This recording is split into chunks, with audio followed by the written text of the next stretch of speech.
Pizza খাবার কোনো নির্দিষ্ট সময় নেই।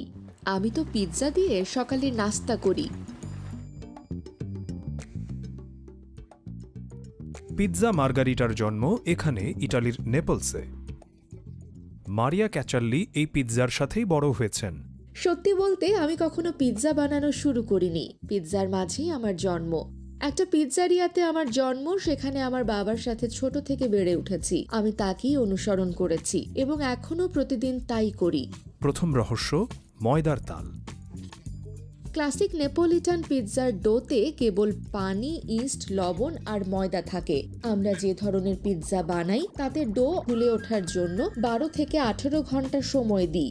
তারপর ডোটিকে আকৃতি দেওয়া হয়, মাখানো হয়, ঘুরানো হয় এবং ছড়ানো হয়। এখানে শত শত বছর ধরে পিৎজার প্রচলন। 17 শতকের থেকেই নেপলস একটি বড় শহর। অধিক জনসংখ্যা এখানে সবসময় একটি সমস্যা ছিল। 18 শতকে এটি প্যারিসের পরে ইউরোপের বৃহত্তম শহর ছিল,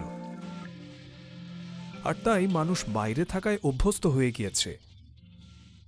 পিৎজা একটি ক্লাসিক স্ট্রিট ফুড এবং তাই স্বভাবতই এখানে পিৎজার জন্ম।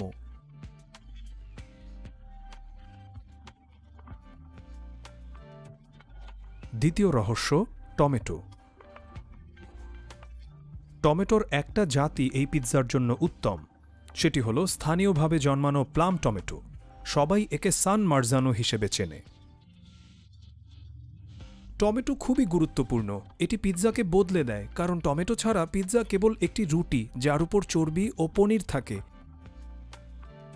আর পুদিনা ও ওরেগানো দিয়ে এটাকে মিষ্টি বানানো হয়। সেখানে টমেটো এর স্বাদ বদলে দেয় আর ময়দার সাথে দারুণভাবে মিশে যায়।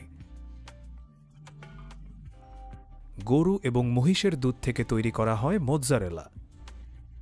অল্প কিছু পেকারিনো রোমানো ছিটিয়ে দিলে এর স্বাদ বাড়ে বহু গুণে।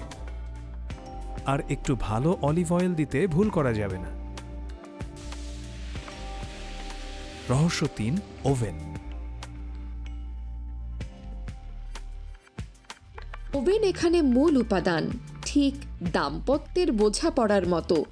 পিৎজা প্রস্তুতকারক এবং পিৎজা বেকার মিলেমিশে কাজ করে।